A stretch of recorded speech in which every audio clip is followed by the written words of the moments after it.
Well, the civil rights movement changed my life in more ways than one.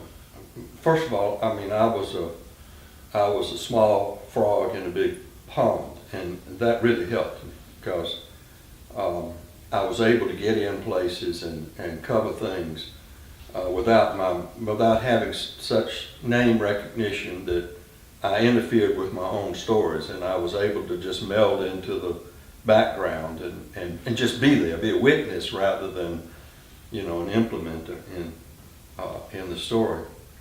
And first of all was the moral impact it had on my life. Dr. King changed my life. So did the whole experience of being on the scene of so many of these incidents. I covered not only the civil rights movement in Atlanta, which was a boiling pot for the whole civil rights effort in the 60s. We covered SNCC, we covered John Lewis, Julian Bond, Stokely Carmichael, we covered SCLC. I've been to many. The epicenter of it. Yes, it was really was the epicenter, and it was also in a way not just in terms of activity in Dr. King and the SCLC, but it was a place where the philosophy of the movement was developed, and all of that had an impact on me. And then just the friendships I covered, the reporters I got to know, from Ralph McGill, who considered himself a reporter in World War I, to Celestine Sibley, to the whole crowd, also impacted my life and gave purpose to it, meaning to it. And I started taking not myself seriously, but what was happening seriously. For example, the murder of Dr. Thomas Brewer here in 1956, that's known around the world. I mean, the CBS documentary Eyes on the Prize in the book is dedicated to Dr. Brewer, among other people. People all over the world know about Dr. Brewer. And that took place right in the middle of the Montgomery bus boycott, 56.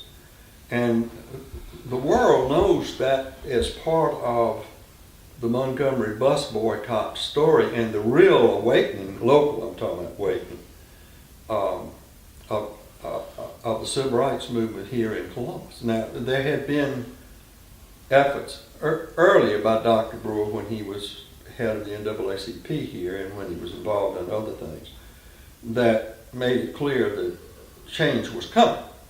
But, you know, people used to like to say that Columbus had no civil rights movement. Well, it did. It just that the head of the civil rights movement here was killed.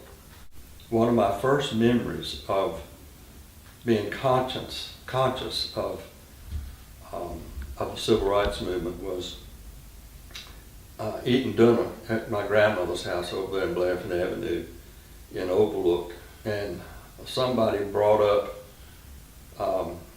Reverend Reeve, who had been beaten to death in Selma. And my grandmother said, "He got just what he deserved. Pass the chicken, please." And that stuck in I don't know how old I was, but I was in my teenage years, I think. Maybe I was 20-something. And that stuck in my mind, and I've never forgotten it. He got just what he deserved. Pass the chicken, please. So I don't eat a piece of chicken that I don't, fried chicken that I don't think about that. Wow. And I made a deliberate decision that covering the civil rights movement was more important than becoming a historian. And so I dropped out of graduate school and devoted my whole life to journalism, and I'm not sorry I did. Newspapers are absolutely essential everywhere, but they do two or three things that really no other news outlet does, that television can't do because of the nature of their technology. But we are almost the sole source of daily information on the community. This is especially brought home to me since I grew up with radio news, and that is all but a thing of the past. And radio news was largely local, from the local stations. And I remember in Atlanta, particularly when I worked for the Journal-Constitution, WSB was essential for reporters to follow, because Aubrey Morris, who was a great reporter, radio reporter, beat us on a lot of local stories. Well, that was true here in Columbus for years and years when WDAK, WRBL, all of these local stations provided citizens with another take on local news and supplemented what we did. But it was the newspapers that were producing the daily coverage. And if you wanted to live an informed life, your immediate first resource was the paper. It still is. I think it always will be. My principal interest in life always has been literature. And I was particularly influenced by the literature, the American literature of the 1930s, and also by French literature and Russian literature, and to a certain extent what English literature there was in the 30s and 40s. But that's where my engine is revved, and where intellectually I'm right in there with John Dos Passos and Scott Fitzgerald and Ernest Hemingway and all of that stuff. Not everybody can write great fiction or produce a movie or write a symphony or even play a musical instrument. But if you work hard and study hard and apply yourself, you can become a newspaper reporter and channel your creative juices in a constructive, what I regard as art form. And I think that attracts creative people who tend to be, playing sometimes with less than a full deck. I mean, we're just different kind of people. I think we are more people-oriented than we realize.